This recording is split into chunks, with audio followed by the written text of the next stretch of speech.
Hi guys, how are you all? A very good evening to my dear students. बच्चे लोग, आज हम लोग स्टार्ट करने वाले हैं किंगडम प्रोटिस्टा के अंदर यूग्लिनॉइड्स को पढ़ना।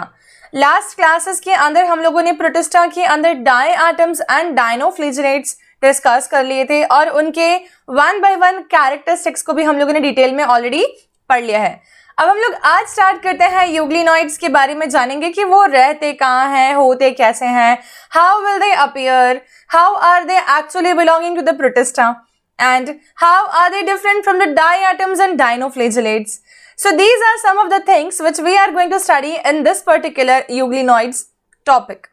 Okay, so let us begin with it. For all those who are for the very first time on my channel, the Gravity Circle Biology, please do not forget to subscribe, like and share. Starting with the euglenoids now, अब देखते हैं यहाँ पर इस particular topic के अंदर कुछ एक डिटेल्स हम लोग समझेंगे। पहली बात, हमेशा जब हम लोग करते हैं किसी भी ऑर्गेनिज्म के बारे में, वो रहते कहाँ हैं, हैबिटेट क्या है, ठीक है। तो हैबिटेट की जब भी बात करें तो यूग्लिनॉइड्स के जो मेंबर्स हैं, they are going to be found in the fresh water sources, ठीक है। इट कैन बी पॉन्ड्स और लेक और रिवर, ठीक है। इट कैन बी द बारिश का पानी एज वेल, अगर किसी क्रिवाइसिस में भर जाता है तो, but it will not be sea, ठीक है, ये समुद्र नहीं होगा। और it will not be the terrestrial places as well, मतलब कि जमीन पर भी पाए नहीं जाएंगे। They will always be found only in the fresh water sources, ठीक है। And this is because of which जब भी फ्रेश वाटर को एनालाइज करते हैं, या कई बार क्या होता है कि माइक्रो ऑर्गेनिजम्स प्रेजेंस इन बारिश का पानी चेक करते हैं माइक्रोस्कोप के अंदर, लाइट माइक्रोस्कोप के अंदर। तो ये एक्सपेरिमेंट जब भी मैंने कंडक्ट करवाए हैं स्टूडेंट्स को कॉलेज लेवल पे भी माइक्रोबायोलॉजी के अंदर, तो यूग्लिनॉइड्स को हम लोग विजुअलाइज करते थे, उनके लोकोमोशन को देखते थे, उनके चलने के तरीकों को देखते थे, बहुत सारी चीजें। तो euglenoids basically fresh water habitats में पाए जाते हैं, ठीक है। अब हम देखते हैं एक और पॉइंट कि ये किस प्रकार से तैरते होंगे, या इनके पास कोई एक्टिव स्विमिंग पॉसिबिलिटी है क्या, ठीक है।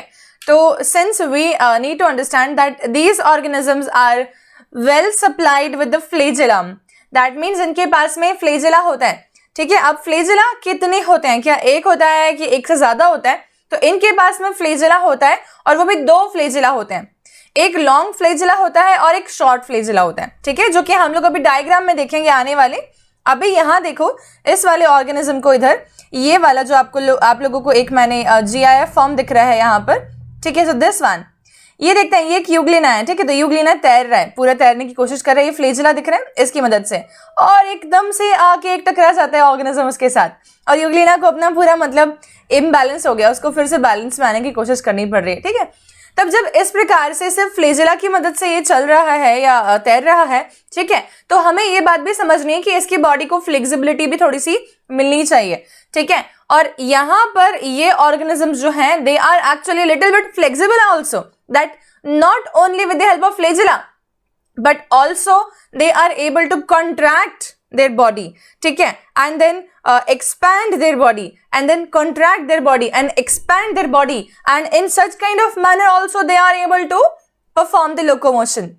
So like this one which we are able to see over here is that the euglenoid is actually able to contract the body and expand one, then contract and then expand with the help of such kind of motion also that they are able to swim in the water, fresh water. Okay, so this one movement, the second one, ये जो है, जब contraction और expansion और contraction expansion दिख रहे हैं, इसको बोलते हैं मेटाबोली, ठीक है। इसी को बोलते हैं यूग्लिनॉइड मूवमेंट।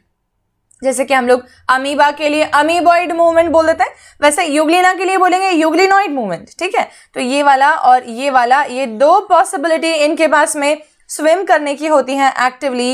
ये पैसिव स्विमर्स नहीं है, मतलब ये प्लैंकटॉन्स नहीं है, ये एक्चुअल में तैरने के लिए मशक्कत करते हैं, ताकत लगाते हैं, और इसीलिए हम बोलेंगे एक्टिव स्विमर्स हैं ये, ठीक है। तो ये दोनों बातें हमें समझ में आ गई यूग्लिना के बारे में। रहते कहाँ हैं? Fresh water. तैर कैसे सकते हैं? या तो कॉन्ट्रैक्शन एक्सटेंशन से, जिसको हम लोग मेटाबोली बोलेंगे या यूग्लिनॉइड मूवमेंट बोलेंगे, या तो फिर फ्लेजेला की मदद से जो इनके पास में है, ठीक है। ये दो बातें हुई क्लियर। अब तीसरा देखते हैं, ये खाते क्या हैं, ठीक है। तो लोकोमोशन के बारे में बात करने के बाद हम लोग अब देख रहे हैं that what are the food sources और what are the nutrition sources which they will have और they will possess in their body, ठीक है, माध्यम क्या है इनके खाने का, ठीक है। तो अब पहले वाले पे जाते हैं फिर से, डायाटम्स वगैरह पे। हमने देखा था कि they were actually able to synthesize the food in the body also and they were heterotrophic as well, that means dependency on someone else to obtain the nutrition, right. The same kind of thing which we are going to see with these organisms, euglenoids as well, that they can be photoautotrophic, मतलब कि अपनी body में अपना खाना synthesise कर सकते हैं, लेकिन दिन के समय, शाम के समय नहीं, रात के समय नहीं, ठीक है। सो सब्जी वाला, एक मिनट रुको। So they are actually able to synthesize the food inside their body definitely with the help of, we can say, photosynthesis. That simply means इनके पास में भी कोई ना कोई फोटोसिंथेटिक पिगमेंट की प्रेजेंस डेफिनेटली पाई जाएगी, परंतु रात में नहीं। तो रात में क्या करते होंगे ये लोग? तो रात में या तो ये किसी ऑर्गेनिज्म को जो इनसे साइज में छोटा है को फैगोसिटाइज करके खा जाए, ठीक है, या तो फिर ये डेड और डिकेड ऑर्गेनिजम्स के ऊपर सर्वाइव करें, मतलब कि सैप्रोफाइटिक। सिंपल बात है, ये तीनों ही मोड ऑफ न्यूट्रिशन शो कर सकते हैं, डिपेंड करेगा कि दिन में कर रहे हैं कि रात में कर रहे हैं, सोर्सेस प्रेजेंट हैं आसपास में कि नहीं प्रेजेंट है, ठीक है। तो अब बताओ क्या क्या हो सकता है फूड का या न्यूट्रिशन का पॉसिबिलिटी इनके पास में? दो तीन हो सकती हैं। एक हम देखते हैं, वो ये है कि या तो ये they can synthesise their food, ठीक है, they can synthesise their food via we can say the photosynthesis, synthesise their own food, एक तो ये पॉसिबिलिटी है, ठीक है, वाया फोटोसिंथेसिस, ठीक है। और दूसरी possibility, they can also depend on someone else, right, via photosynthesis पहले वाले का। और दूसरा क्या हो जाएगा? They can obtain the nutrition from someone else, ठीक है, they can obtain nutrition from someone else में दो पॉसिबिलिटी दी, एक तो by ingesting some another organism, किसी और को खा गए, इंजेस्टिंग अनदर ऑर्गेनिज्म, ठीक है, फैगोसाइटोसिस जैसे, इंजेस्टिंग अनदर ऑर्गेनिज्म, ठीक है। और एक और क्या पॉसिबिलिटी हो गई, या तो they will actually eat up the organic food from dead organisms, मतलब कि सैप्रोफाइटिक, ठीक है। तो ये सारी बातें हमें समझ आई। इन सब के लिए शब्दावली या टर्मिनोलॉजी का इस्तेमाल क्या क्या होगा ये बता देती हूँ। पहले वाला जो केस मैंने बताया यहाँ पर, they can synthesise their own food, we will say them as photoautotrophs. They can obtain their nutrition from, first point देखते हैं, ingesting another organism, we will say them as holozoic. Now ठीक है, if I'll say that they can obtain nutrition from, B point, eat up the organic food from the dead organism, we will say them saprobic. And when we are actually able to understand that they can either be dependent on the plant, or they are dependent on the dead organisms, or they are dependent on the another organisms, these all mode of nutrition all together will be called as mixotrophic. ज्यादा better क्या हो जाएगा बताना कि इनका mode of nutrition कैसा होता है? मिक्सोट्रॉफिक, फोटो ऑटोट्रॉफिक हो सकता है, या होलोफाइटिक, होलोजोइक हो सकता है, या सेप्रोबिक हो सकता है, इसीलिए मिक्स हो गया, इसीलिए मिक्सोट्रॉफिक हो गया। सो दिस इज डन। यूग्लिनॉइड हमें समझ में आ गया, न्यूट्रिशन का मोड हमें समझ में आ गया। अब हम आ जाते हैं एक बहुत इंपॉर्टेंट टॉपिक के ऊपर, वो है स्ट्रक्चर ऑफ यूग्लिनॉइड की। इनका स्ट्रक्चर किस प्रकार का होता है, इनके स्ट्रक्चर में क्या क्या इंपॉर्टेंट पॉइंट्स हैं जो कि हम लोगों को देखने हैं, ठीक है। So when we will actually closely look at the structure of this euglenoid, what are the different things जो कि हमें यहाँ पर देखने को मिलेंगी। Just a simple thing that this euglena is going to appear like a leaf shape, that means I can say that these organisms are spindle shape. इधर और इधर दोनों साइड पे ये आके इस प्रकार से हो रहे हैं, तो ये स्पिंडल शेप की तरह हो गए अपीयरेंस में। इन पर्टिकुलर ऑर्गेनिजम्स के एंटीरियर और पोस्टीरियर साइड को जब इवेल्युएट करें, मतलब कि ये हो गया एंटीरियर साइड और ये हो गया पोस्टीरियर साइड। एंटीरियर साइड पे हमें देखने को मिलता है कि एक डिप्रेशन सा प्रेजेंट है इनकी बॉडी के अंदर एंटीरियरली, एक इस प्रकार से कर्वेचर प्रेजेंट है एंटीरियरली। और ये जो डिप्रेशन हम लोगों को देखने को मिल रहा है ना, इसी डिप्रेशन के अंदर हम लोग देख रहे हैं, इसी से फ्लेजिला अराइज हो रहा है, एक लॉन्ग फ्लेजिला लोकोमोटरी दिख रहा है, एक शॉर्ट फ्लेजिला जो कि अंदर ही रह गया, ऐसा भी हम लोगों को देखने को मिल रहा है। ठीक है, ये जो डिप्रेशन है, इस डिप्रेशन के एंटीरियर मोस्ट एंड पर जो अपर्चर ओपन हो रहा है ना, ये वाला, इसको हम लोग बोल रहे हैं साइटोसोम। क्या बोल रहे हैं? साइटोसोम। ठीक है, और हमें और भी कुछ दिख रहा है कि इसकी पर्टिकुलर जो मेम्ब्रेन है, आउटर मोस्ट मेम्ब्रेन जो दिख रही है हम लोग को, ये बेसिकली एक सेल वॉल तो है पर सेल्यूलोज की बनी हुई नहीं। ठीक है, तो इसीलिए हमने इसके नाम दे दिया पेलिकल। आउटर मोस्ट लेयर जो इनकी दिख रही है हम लोगों को, this is called as pellicle. ठीक है, डन। और क्या समझने की बात दिख रही है यहां से? हमें और बहुत सारे शॉर्ट स्ट्रक्चर्स दिख रहे हैं। जब हम क्या करेंगे, इस पूरे स्ट्रक्चर को इकट्ठा देखने लग जाएंगे तो it will cause little bit of, we can say, confusion.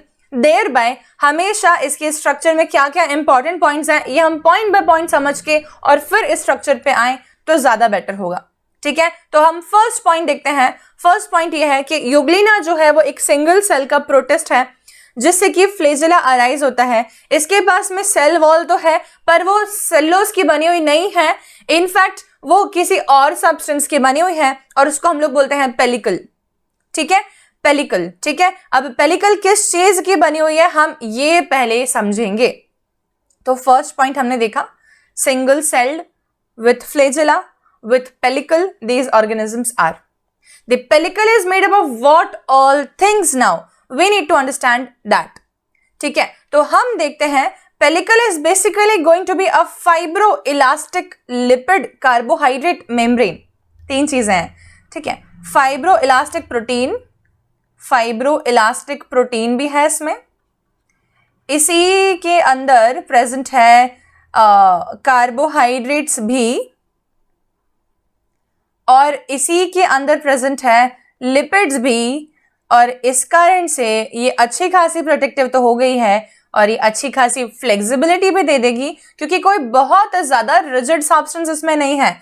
Substances definitely इसकी प्रोटेक्शन के लिए काफी है पर ऐसे भी नहीं है कि इसकी बॉडी को थोड़ा बहुत भी लोकोमोशन की पॉसिबिलिटी ना दे। इसीलिए हम बोलेंगे thereby we are actually able to say that this is going to be protective as well as flexible layer. Protective as well as flexible layer and flexible. ठीक है, तो ये बात हमारे समझ में आई। पेलिकल इनको फ्लेक्सिबिलिटी भी अलाउ करती है और प्रोटेक्शन भी प्रोवाइड करती है। एक बात। दूसरी बात हम यहाँ देखते हैं, क्या आप सभी लोगों को इसके ऊपर इस प्रकार के कुछ ओब्लिकली प्रेजेंट लाइंस नजर आ रहे हैं? The obliquely present lines, are we all able to see it over here? Yes, and these are the lines which are called as myonemes. जहां पर शब्द मायो का मतलब होता है मसल फाइबर और नीम का मतलब होता है थ्रेड लाइक, धागे जैसा, थ्रेड लाइक। ठीक है, तो कैसी मसल फाइबर्स हैं इनके पास? धागे की तरह ओब्लिकली प्रेजेंट मसल फाइबर्स इनके पास प्रेजेंट हैं। ये पेलिकल के साथ में ही एसोसिएशन रखती हैं, इसीलिए बोल रहे हैं the pellicle has oblique but parallel, जो कि दिख रही है ना, stripes called as myonemes. The pellicle is composed of fibrous elastic protein. ठीक है, किसका बना हुआ है? फाइब्रस इलास्टिक प्रोटीन, है ना, जो हमने अभी देखा यहाँ पर ये लिख के, और लिपिड भी है और कार्बोहाइड्रेट भी है जो कि एक शेप मेंटेन करने में हेल्प करता है, मतलब कि प्रोटेक्शन भी प्रोवाइड कर रहा है और शेप भी दे रहा है और फ्लेक्सिबल भी है कि टेम्पररी चेंजेस इनकी बॉडी में हो सके। अदरवाइज हमने जो ये वाला लोकोमोशन देखा था ना, कॉन्ट्रैक्शन और एक्सटेंशन और कॉन्ट्रैक्शन एंड एक्सटेंशन, ये फीजिबल ही नहीं हो पाता अगर इनकी सेल वॉल जो है वो एक टफ सब्सटेंस सेल्यूलोज की बनी हुई होती, ना कि एक पेलिकल के फॉर्म में कार्बोहाइड्रेट और फाइब्रस पर इलास्टिक प्रोटीन और लिपिड की बनी हुई है। ठीक है, चलिए, तो ये वाला हमारी पॉइंट एकदम क्लियर हो गया फर्स्ट।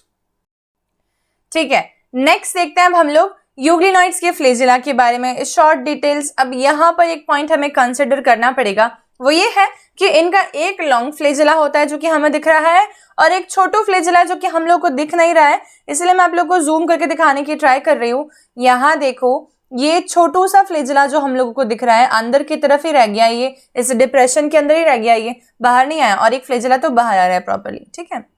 तो हमें ये पॉइंट समझ में आया कि इनके पास दो फ्लेजिला है, एक लॉन्ग एक शॉर्ट है।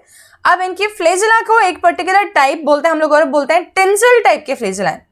अब ये टेंसिल टाइप क्या होता है? तो टेंसिल टाइप के फ्लेजिला का मतलब होता है कि फ्लेजिला के ऊपर हेयर लाइक स्ट्रक्चर्स की प्रेजेंस अगर हो तो हम लोग बोल देंगे टेंसिल टाइप ऑफ फ्लेजिला, जैसे कि ये दिख रहा है।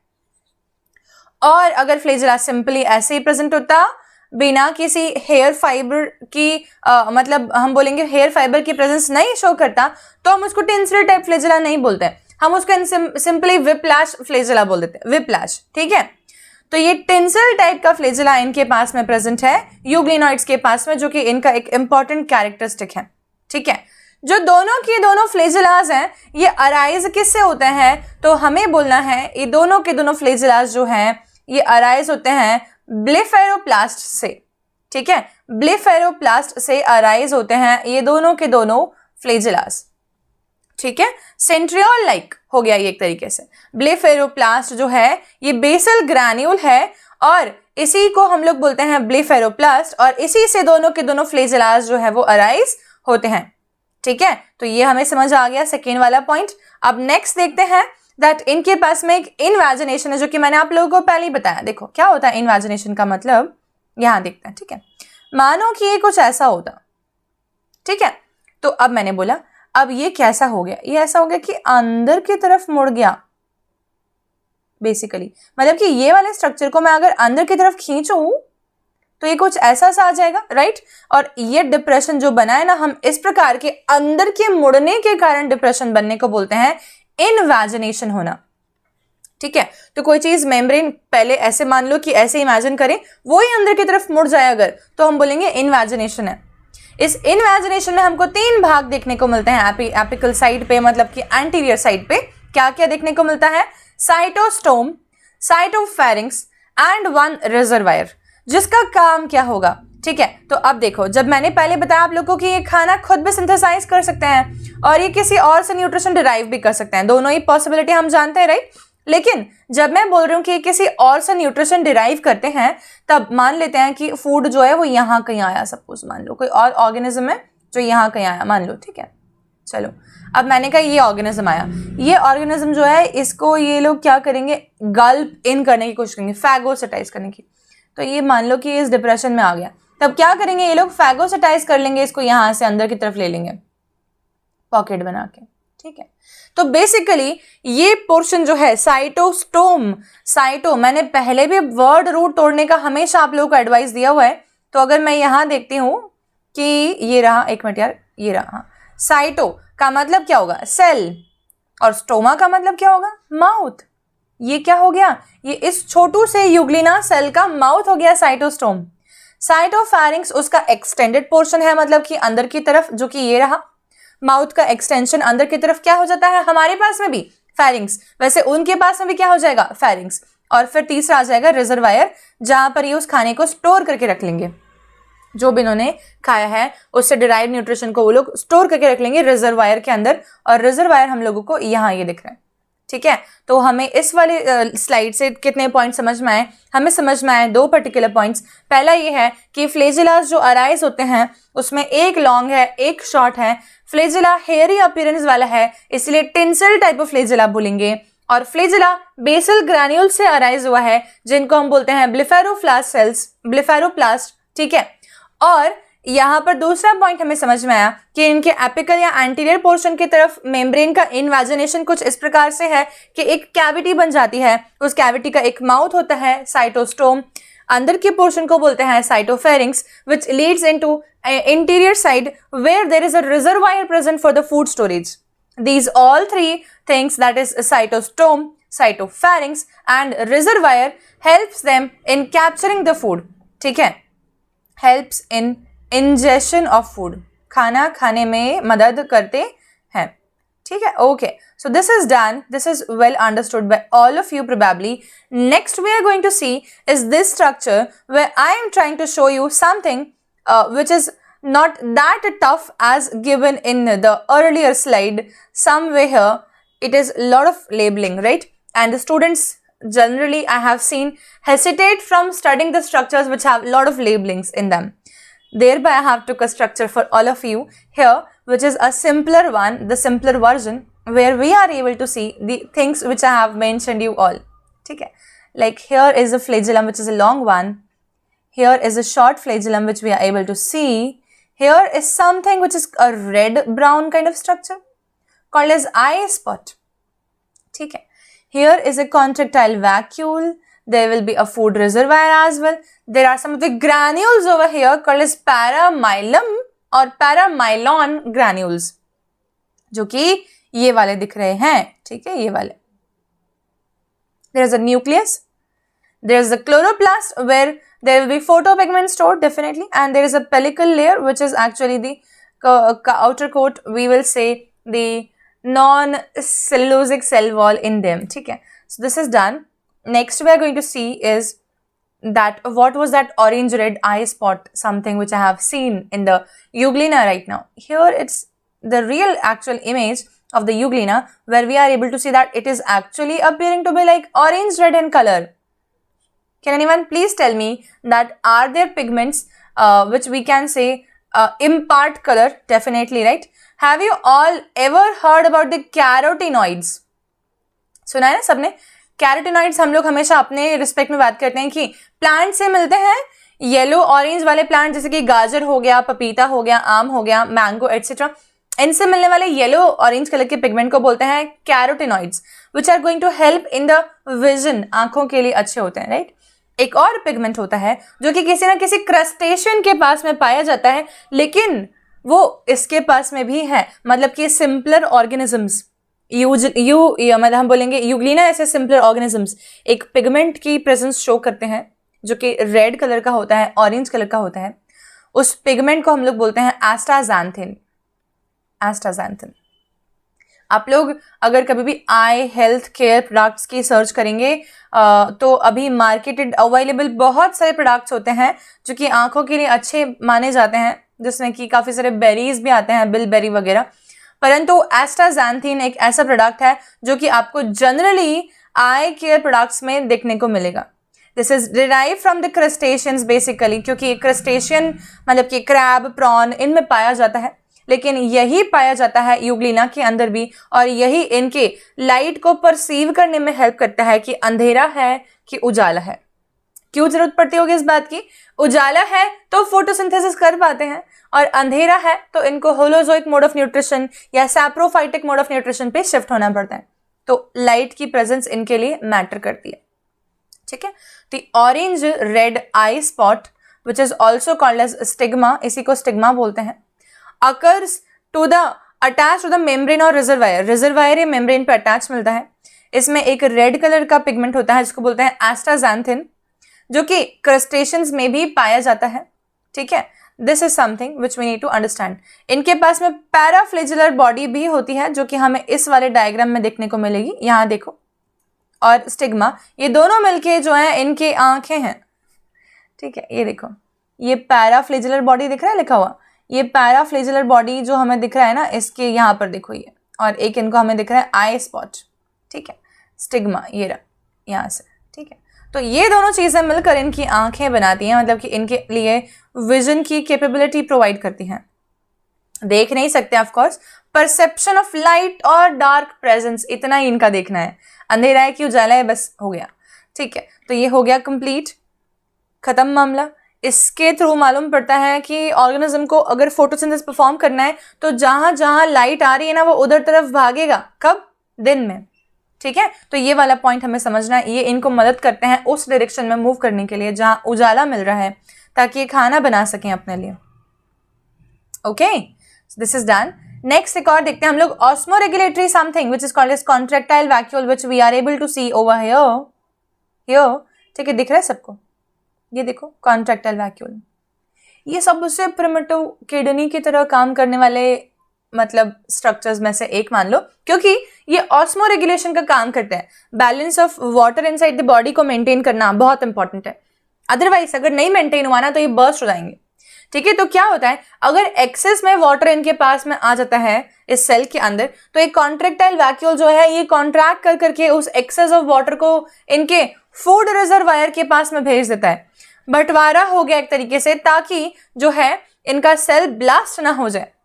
ठीक है। तो the osmoregulatory contractile vacuole is present, ठीक है, which is just below the reservoir, and it will actually transfer or discharge the content of excess of water into the reservoir osmoregulatory apparatus contractile vacuole। ठीक है, this is done। Next देखते हैं the photo autotroph, definitely जो कि light के presence में खाना बनाते होंगे, उनके पास में प्रेजेंट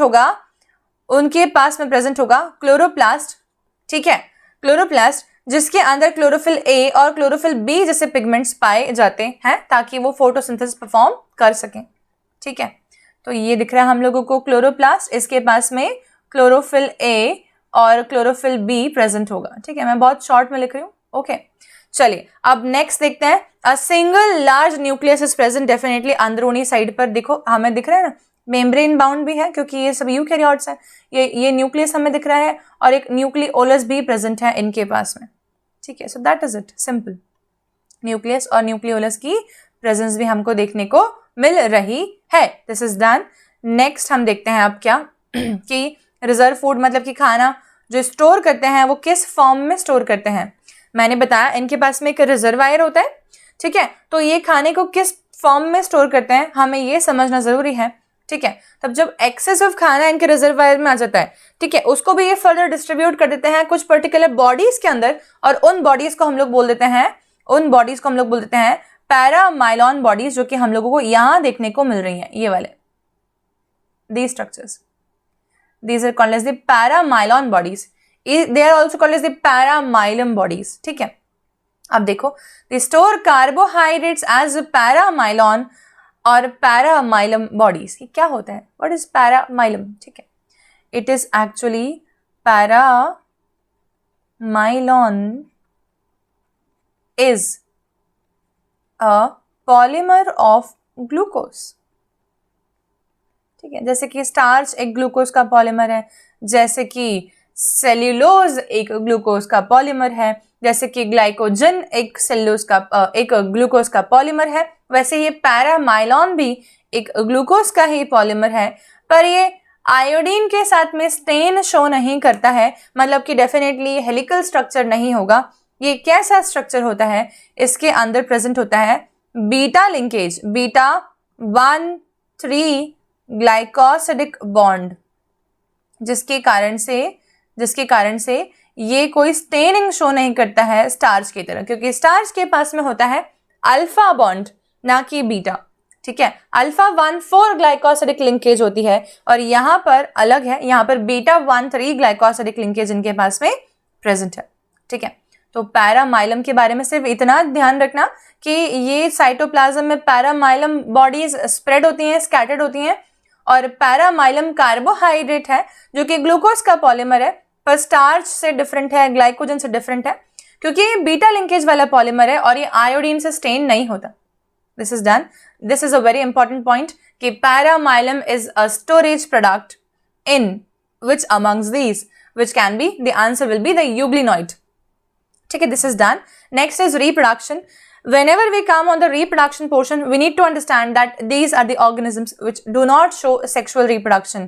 ठीक है, in fact they show the asexual mode of reproduction, simplest form of asexual mode of reproduction, that is binary fission. ठीक है, जैसे कि अमीबा शो करता है वैसे ही ये भी शो करते हैं, पर बाइनरी फिजन में कैसे, तो मैं बता देती हूँ आप लोगों को प्लेन ऑफ डिवीजन क्या रहेगा करके। ये वाला डायग्राम देखो। ठीक है, इसमें मैं ना आपको सिंपली हाईलाइट करके बता रही हूँ कि हमें कैसे समझना है। ठीक है, कि प्लेन ऑफ डिवीजन कैसे रहेगा। देखो तब क्या होता है, ये वाले डायग्राम के जस्ट नेक्स्ट डायग्राम का स्टेज कुछ ऐसा टाइप का आएगा, देखना। ठीक है, कुछ ऐसा टाइप का आएगा, समझ आया? ठीक है, मिकी माउस टाइप हो गया है ना, जिसमें कि फ्लेजिला जो है बेसिकली वो यहाँ से भी आ रहा होगा और यहाँ से भी आ रहा होगा, और प्लेन ऑफ डिवीजन जो है वो कुछ ऐसे पास होगा सेंटर में से, कि एक यूग्लिना ये बन जाएगा और एक यूग्लिना ये बन जाएगा। आया समझ में? इस प्रकार के प्लेन ऑफ डिवीजन को जो कि सेंटर से पास हो रहा होता है डिवीजन के प्रोस्पेक्टिव से, हम लोग बोलेंगे लॉन्गिट्यूडिनल बाइनरी फिजन। कैसा? लॉन्गिट्यूडिनल बाइनरी फिजन शो करते हैं यूग्लिना के मेंबर्स, बाइनरी फिजन। ठीक है, तो इस प्रकार से cell division is the mode of reproduction in them. Okay, next is the most important thing that we actually try comparing the euglena, and we say that euglena do possess both kind of characteristics. It is animal like as well as plant like. Now what are the features which make euglena animal like as well as plant like simultaneously at the same moment of time? So these are the characteristics जिसमें हम लोगों ने सारे ही पढ़े हैं, चिंता की कोई बात नहीं है। सिर्फ हमें डिफरेंस के फॉर्म में अगर कोई पूछ लेता है तो हमें इस प्रकार से जवाब देना है कि एनिमल जैसे क्या है, देखो इसकी बस पेलिकल है, मतलब कि सेल्यूलोज की वॉल नहीं है और प्लांट से अलग हो गया इसलिए, तो एनिमल जैसा मान लिया। ठीक है, दूसरा इसके पास में स्टिग्मा मतलब कि आंखों जैसा कुछ, आई स्पॉट, पैराफ्लेजिलर बॉडी मतलब कि आई स्पॉट, ठीक है, प्रेजेंट होता है। फोटोसेंसिटिव स्ट्रक्चर प्रेजेंट होता है जो कि एक एनिमल कैरेक्टरिस्टिक है। आईज, ऑसिलाई, ठीक है, ओमैटिडिया, आंखें, ये सब कैसा कैरेक्टर हो गया? एनिमल के जैसा, जो कि इनके पास में भी पाया जा रहा है। तीसरा, इनके पास में कॉन्ट्रैक्टाइल वैक्यूल्स हैं जो कि प्लांट के पास में नहीं होते। चौथा, इनके पास लॉन्गिट्यूडिनल बाइनरी फिजन है जो कि बहुत सारे एनिमल शो करते हैं, प्लांट शो नहीं करते हैं। ये हो गया एनिमल कैरेक्टरिस्टिक्स ऑफ यूग्लिना। और प्लांट कैरेक्टर क्या है? इनके पास में क्लोरोप्लास्ट है और क्लोरोफिल है। सिंपल बात, जब कोई ऑर्गेनिज्म फोटोसिंथेसिस परफॉर्म कर सकता है तो प्लांट जैसा हो गया। ये होलोफाइटिक मोड ऑफ न्यूट्रिशन शो करते हैं, खुद का खाना खुद की बॉडी में सिंथेसाइज करने की कैपेबिलिटी इनके पास में है। So these are the two different points which we need to understand कि ये एनिमल जैसा भी हो सकता है, ये प्लांट जैसा भी हो सकता है। ठीक है, so these are some of the examples of the euglena as you are able to see over here. This is euglena, ठीक है, this is again a euglena, ठीक है, this is Phacus, Phacus, Phacus, ठीक है, this one is Paranema।